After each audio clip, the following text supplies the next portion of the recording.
ममता बनर्जी ने कल ये कहा था कि अपने पुलिस वालों से कि बाहर सबसे बड़ा अपराधी तो बंगाल के अंदर ममता बनर्जी, बनर्जी यहीं रहोगे, तुमको तुम्हारा खाना पानी नाश्ता सब हम ही को करना है। ये ममता बनर्जी ने कल, उनके शब्द थे, आपने नहीं सर प्रोग्राम, वो हमने बयान सुनाया। ममता बनर्जी ने एक और बयान में ये भी कहा कि मेरी पुलिस मेरी ही नहीं सुन रही है, यही मेरी पुलिस वाले मेरी नहीं सुन रहे, उनकी सुन रहे हैं। ये शिकायत ममता बनर्जी ने एक रैली में की। अभिषेक बनर्जी, लेकिन अभिषेक बनर्जी के तेवरों में भी कमी नहीं है। अब आरोप है कि अभिषेक बनर्जी का कि ये जो कैंडिडेट है ये जहांगीर उनका नजदीकी है, वो ना हो वो अलग बात है, लेकिन अभिषेक बनर्जी भी चेतावनी दे रहे हैं। कल आपको मालूम है कि उनकी एक एमपी हैं, उनकी गाड़ी पे हमला हो गया, उन्होंने कहा ये बीजेपी वालों ने कराया।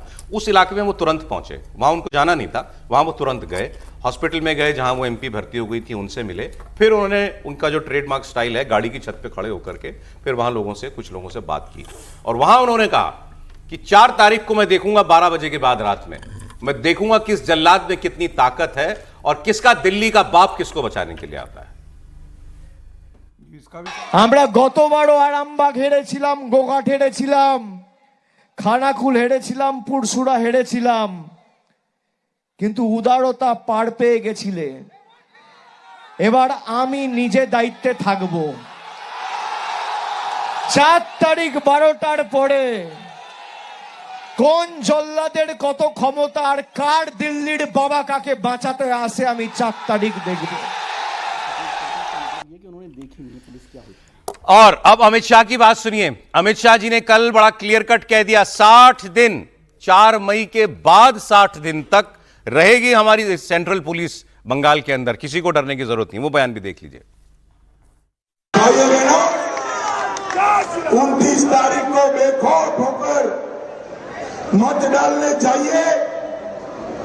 ईडी के गुंडों की चिंता मत करिए, चुनाव आयोग ने चप्पे चप्पे पर सीआरपीएफ बिठाई, और आज मैं बोलकर जाता हूं, चुनाव के बाद भाजपा सरकार आनी है, फिर भी 60 दिन तक ये सीआरपीएफ यही रहने वाली है।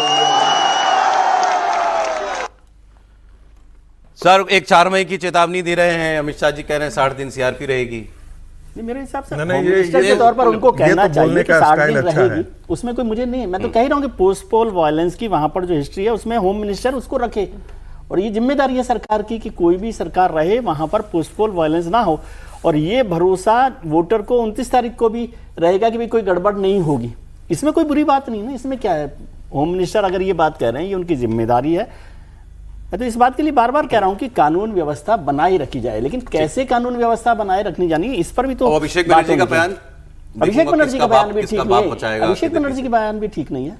वो बयान से थोड़े देते हैं, अभिषेक बनर्जी तो करवाते हैं वो सब काम। इस तरह से धमकी दे रहे हैं तो ये भी कोई को बर्दाश्त नहीं होगा। इसमें नाम से कोई इंपॉर्टेंट थोड़ी है सर, कौन दे रहा है, ये बयान की बात नहीं है। अभिषेक बनर्जी और ममता बनर्जी यही काम करवाते रहे हैं। अब एक आपको मैं एक इंटरेस्टिंग चीज दिखाता हूं, इसको हालांकि अमित मालवीय ने, बीजेपी के नेता ने पोस्ट किया, लेकिन है ये इंटरेस्टिंग चीज या नहीं है तो आप बताइएगा। इन्होंने कहा कि अब आप देखिए कि बंगाल में नौकरशाही और खासतौर पर पुलिस, उसका राजनीतिकरण किस हद तक हो चुका है, उसका इन्होंने एक उदाहरण दिया अपनी तरफ से, वो मैं आपको दिखा रहा हूं। कोलकाता पुलिस का एक पोस्ट दिखाया इन्होंने।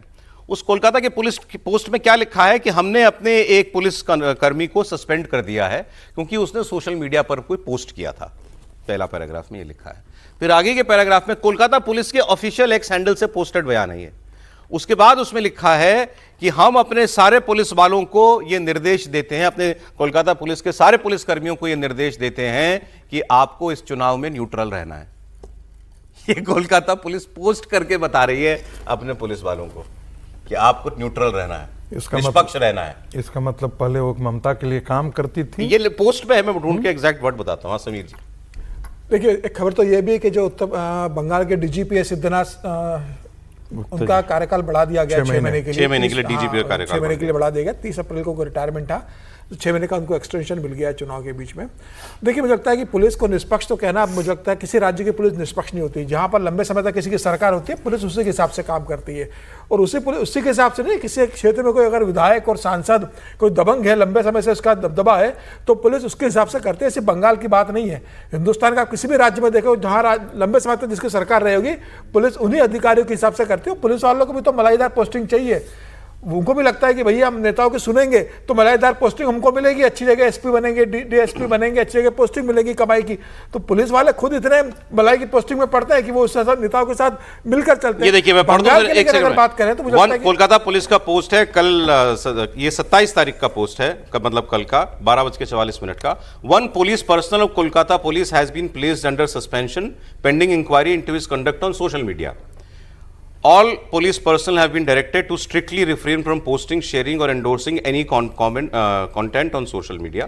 फिर लास्ट में लिखा है, they have also been briefed to maintain complete impartiality during the election process and ensure free, fair and peaceful election.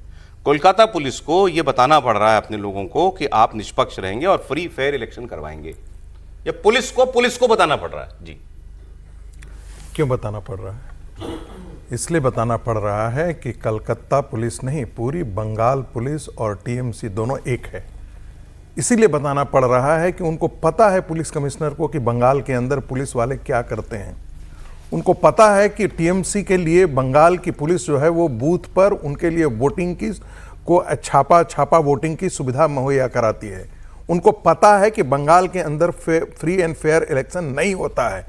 उनको पता है पुलिस कमिश्नर को कि बंगाल में टीएमसी का गुंडा राज किस प्रकार से काम करता है और डरा करके वोटिंग नहीं करने, जो उसके विपक्षी लोग हैं उनको डरा करके वोटिंग नहीं करने देता है और उनके वोट जा करके छाप करके आ जाता है। इसलिए यह बताने की आवश्यकता पड़ रही है।